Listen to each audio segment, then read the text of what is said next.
Welcome everyone to Aging in Action, and we're very happy to have as our guest today Karen Smith, who is an optometrist here in Sudbury with Albiani Smith and Smith. Welcome, Karen. Thank you for having me. Welcome, Yeah. Karen. Well, I mean, and full disclosure, you're who I see, or your dad, and I've worn glasses since I was 9 years old, so it's been a long haul for me. But I thought it would be very interesting for our listeners to have an idea what different things can happen to your eyes, and why it's such a good idea actually for children to be seen fairly quickly, and why it's so important. So maybe you can kind of just touch on a few things, Karen. Sure. Routine eye care is very important, and we start seeing infants as young as 6 months of age and all the way to people over 100 years old. I guess, and if you're talking about children, we want to make sure that children's vision develops properly so that they can see as well as they can to learn and succeed in life.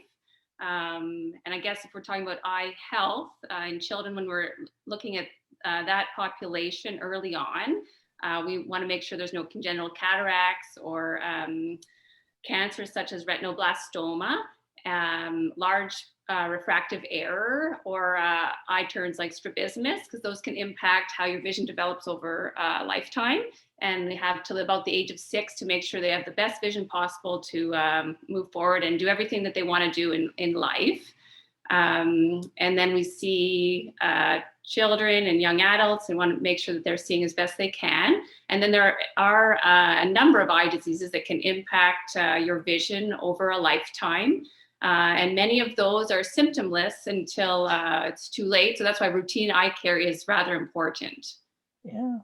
Well, and especially in a child, I mean, it's so important in the early years that they see well, so that they learn how to read. I mean, it's part of their development, right? And it's very important to make and sure. And often they don't, if they're not seeing well, they don't have a frame of reference to what good vision is.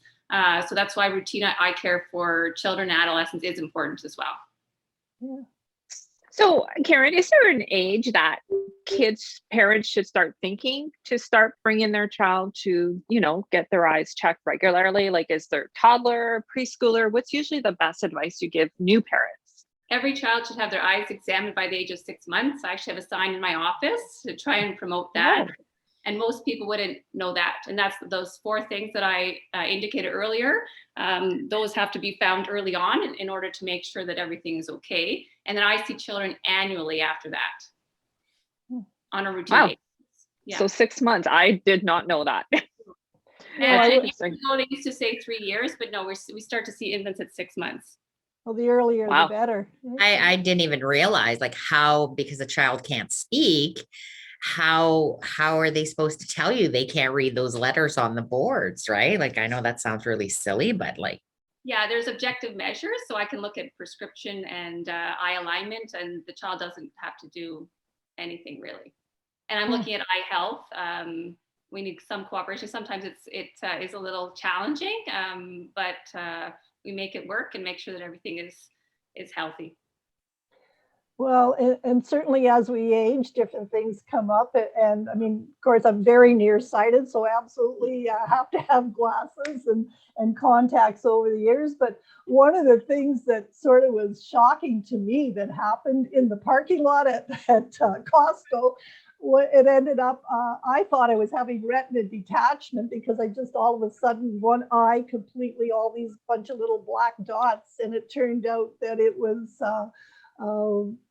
Vitreous Detachment, which your husband happened to be, I think, in the office at the time, because I went right away, because I thought it was retina detachment. And I had no idea there was such a thing as vitreous detachment. Yes, and vitreous is posterior vitreous detachment. So that can lead to retinal detachment. So why it is, if you do see flashes, floaters, or any change in your side vision, it's important to have your eyes dilated to make sure that there's no retinal pathology going on.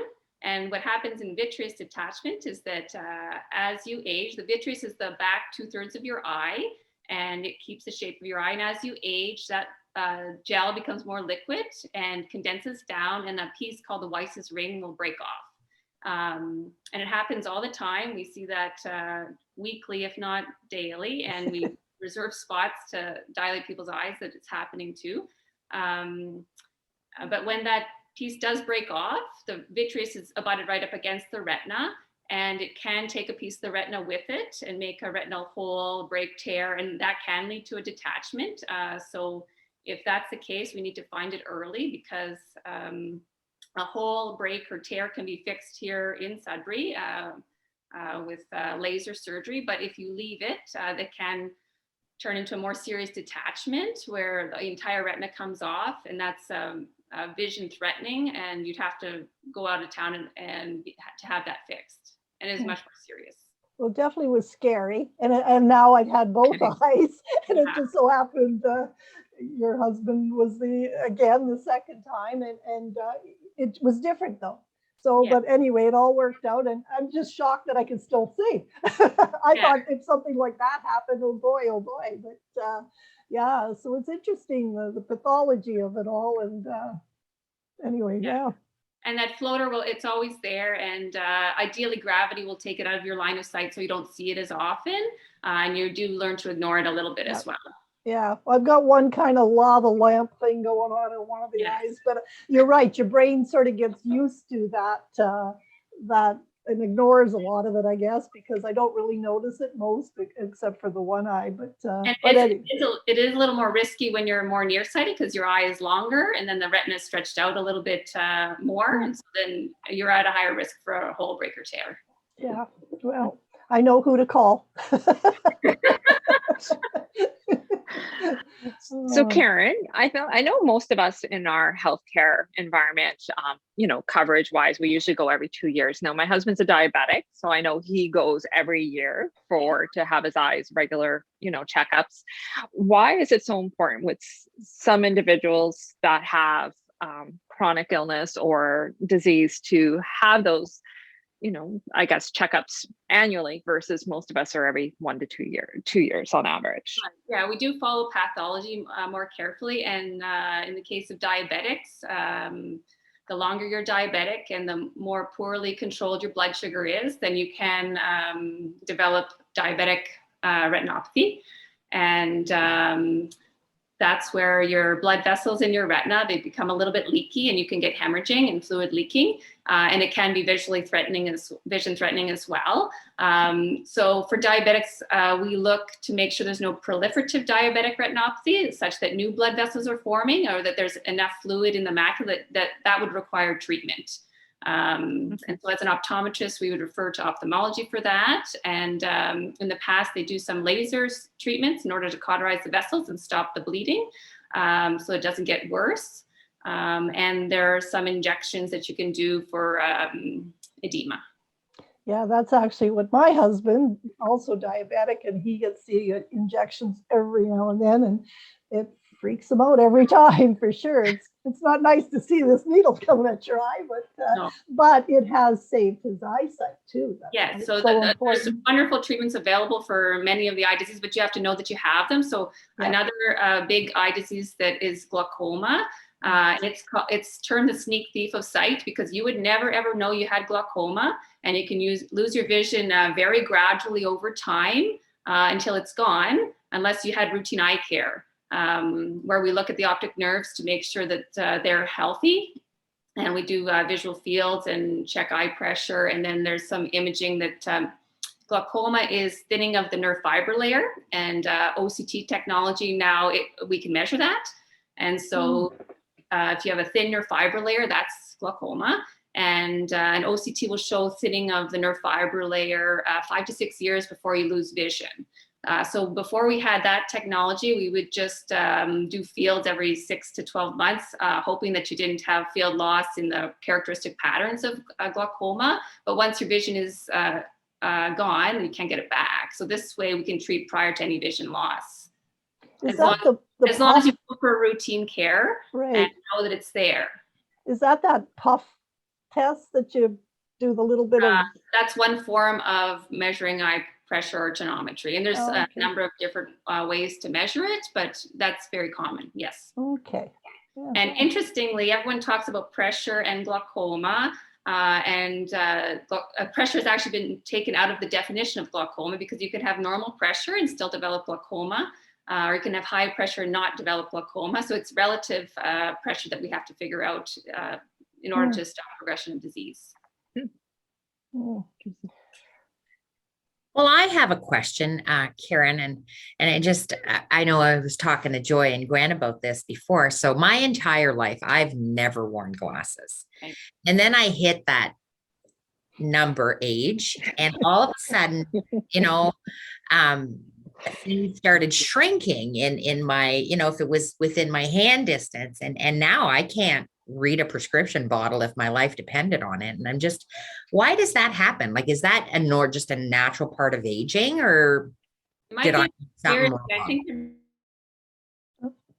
Frozen a bit. making all the I think so. Or my arms are shrinking, right? I can't hold it far enough anymore. no, as you get older, the lens in your eye, so it in your younger years, it flexes a little bit back and forth in order to be able to see up close. And as you age, you lose it doesn't do that anymore. And so that's why you lose the ability to see up close. And it happens a little earlier for those who've had good sight their entire lives. And then other people that are nearsighted, they have sort of a built-in bifocal, so they can always take their glasses off and read. And that's because they're nearsighted. So they put in their time wearing glasses their whole lives. And so they reap the benefit after the age of 40. Yeah. It's true. It comes through like this. But you're not alone. It happens to everyone. Well, yes. I mean, many people have told me, oh, you hit 40, it's all downhill from there, right? So, and I just thought it's just very strange that just out of the blue, I guess the eyes are wearing out, maybe. Yeah, it's part of the natural aging process. Yeah, and so we use glasses to correct it, and contact lenses, and then there's some during cataract surgery. Now there's some multifocal implants that can be put in that can help with it.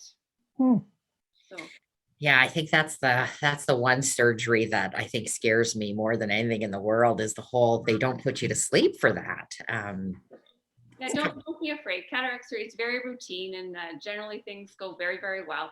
And that happens to everybody if you live long enough as well.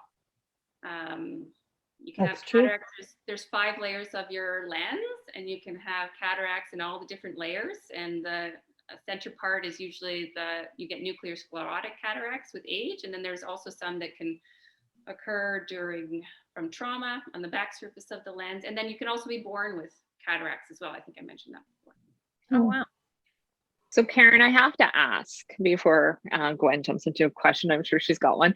I have, with the way in the last 2 years, with so many individuals across Canada now working from home, and a lot of them on multiple screens, computers, tablets, laptops, and so you're definitely probably using more eye strain. Are you seeing an increase with patients and requirements of glasses because of the shifting from a work environment to working from home?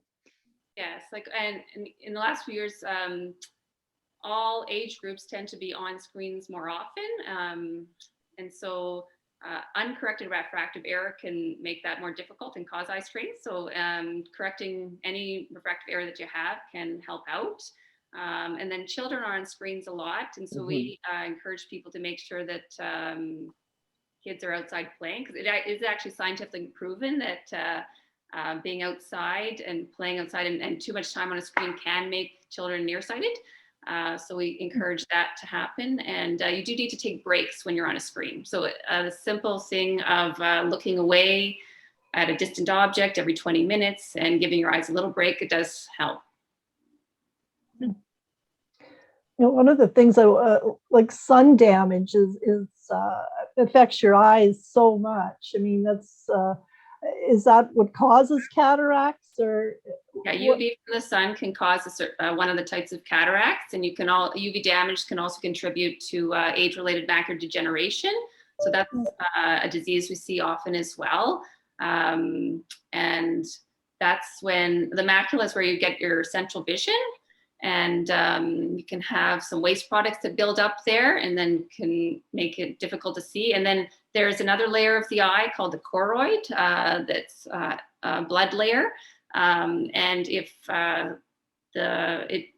when the retina breaks down from those waste products, you can get blood into your macula, and that's wet macular degeneration.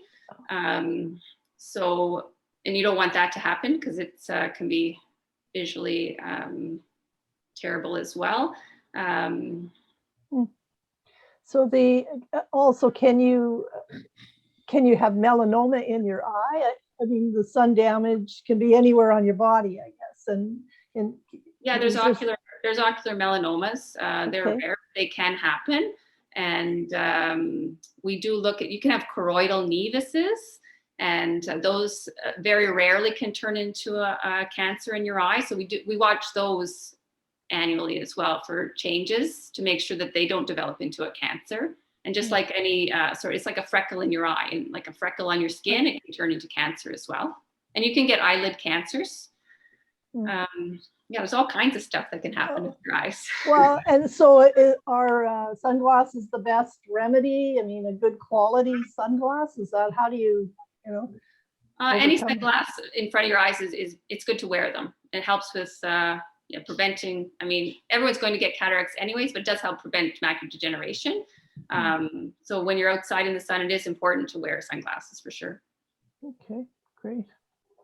Yeah, no, it's there's so many things. I mean, thank God they've improved the technology that you have available to you now, and laser eye surgery to correct vision is I mean, I've heard issues over the years, and maybe if you were the first one, how many years ago that they started doing laser surgery, but now is it still a safe thing to do to correct vision with laser? Yeah, I mean, they've been doing it since the 90s. You got to make sure that you choose a good candidate and that you have enough cornea. So they make a little laser incision and they pull up a flap of your cornea and they take tissue away. Well, if you're nearsighted, they take tissue away. So you have to make sure that you have enough cornea and that you have enough left over, that you don't suffer from dry eyes prior to surgery, because then that can be exacerbated after surgery as well. Still kind of freaks me out. So is there, how often should you have your eyes examined? Like, is it different as you age, or what's the right routine? It's different as you age. Children, if there's no issue, we see them annually, and usually adults we see every 2 years. But if there's an eye disease or there's something else that we want to watch, then we recommend coming in a different timeline. And then seniors is annually as well. But like sometimes I see glaucoma patients every 3 months to check their pressure or do fields or different things. And sometimes kids that have so there's Amblyopian children. So you can have, say, one eye, it has a strong refractive error and the other eye doesn't. And sometimes we patch children over their good eye to make sure that the connections to their brain from their eye to their brain develop. So sometimes I see those kids every 3 months as well. So it's kind of eye dependent. It depends on your eyes. And when you see your optometrist, they'll tell you when you should be seen. Right. yeah. Karen, are there any sports currently that youth and children play that don't wear eyewear or protective eyewear, that they should be taking that into consideration, or parents should be considering making sure they have safety glasses? I would say racket sports with small balls, you should definitely be wearing eye protection, because say, for instance, a squash ball to the eye can be a big problem actually, and it's traumatic, right? And it can lead to detachments and things like that. I don't think other youth sports necessarily need to wear eye protection though. Okay. The only reason I was asking is I remember my daughter in college at Cambrian playing badminton and getting the birdie in the eye and actually having to stay in bed for 2 weeks because a clot had formed, a blood clot. And I'll never forget that, because it was something like I would never have thought, at that age to be wearing eyewear protection playing badminton. Like it just never clicked. Badminton would be a good idea, and squash, tennis, golf. You can get a golf ball to the eye. especially if I'm hitting the ball. Oh, over there.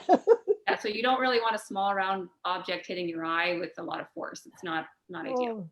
When I think about growing up as a child and all the things, I don't know why I'm not blind at this, because even lawn darts, right? For a while, you're seeing these projectiles you're throwing it, and maybe that's why they've changed over time, because I'm sure somebody did lose their eyesight a number of times. Probably it can happen. I'm sure anything that hits your eye for sure. Yeah, I guess that would be the same with swimming then, right? We see so many kids in swimming pools and there's chemicals, chlorine, salt water, and they're not wearing, goggles necessarily. They're swimming with their eyes open, playing. And I would think that also could be harmful at some point. I've never thought of it. I'm just, as we're talking, I'm thinking out loud. Yeah. But is that something also I think that parents or kids need to be aware of? Yeah, it's probably a good idea to swim with your eyes closed in chlorinated water. Tell that to a 5-year-old. I haven't really seen children that have had any issues with swimming in pools or anything like that. Yeah, it's probably just an irritation, and some eye drops might help. But no, there's a lot. I mean, so many of us wear glasses. Growing up, it was awful. You got teased and all that, but now so many people do wear glasses that it's not a big deal anymore. And there's so many fashion types now, right? There's some really cool things. Fashion statement, and even some children come in and want glasses so badly right now. They try and fool me, and I have to use. That was me as a child, because everybody else wore glasses, and I was so devastated that I literally chose the frame I wanted prior to my checkup, and then was told by my mother that I didn't need glasses again. So, and sometimes if a friend has gotten glasses a couple weeks before, then they're highly motivated to try and get a pair. Yeah, things have changed to the better, because they're so important. I mean, it especially, like I say, from the time I was 9 years old, I wasn't seeing things, and I think I held back a lot of the time for telling my parents how bad it was, because I didn't want to be that kid wearing glasses. But and it's pretty hard to function if you can't see properly. Absolutely. Yeah. I mean, especially back in the day, we were looking at a board way across the room. We didn't have, tablets in front of us, computers in front of us. So yeah, I was probably missing out on a lot of things. All turned out okay though, eh, Gwen? Oh yeah, I'm all good. Do those blue light glasses help? Like, I see them at some of the drugstores now. They have these blue light glasses for children, adults, just I guess for screen time, those that don't have any real impairment with, vision. Is this something that's a good practice? So it's not scientifically proven that blue light glasses are going to make an impact on you. It's marketed very heavily. And I know they're a hot topic, and we do sell the coating on the glasses in our office, but it's not something I promote heavily. Good to know, because I mean, I could think of somebody who's had laser surgery but you still needed glasses to read, and then one for the needlework, one for the computer, and all these different glasses, because there's different things you're doing in life, and they don't all, I guess, work at the same time. Yeah, and optometrists can also help with eye infections as well. So you can see your optometrist if you have a red eyes for care there too. We're a good resource to go to. Oh, good. Karen, as we come around to the end of today's session, is there any last thoughts or words of wisdom you can provide to the audience and listeners?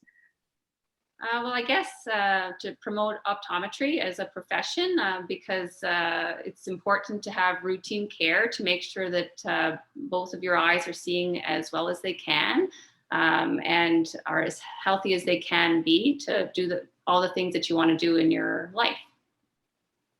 Well, we thank you today for joining us on Aging in Action, and we thank all our listeners and viewers, and we look forward to everyone aging in action. Thank you, everyone, for joining today. Thanks for having me. Appreciate it. Thank you. Thanks, Karen.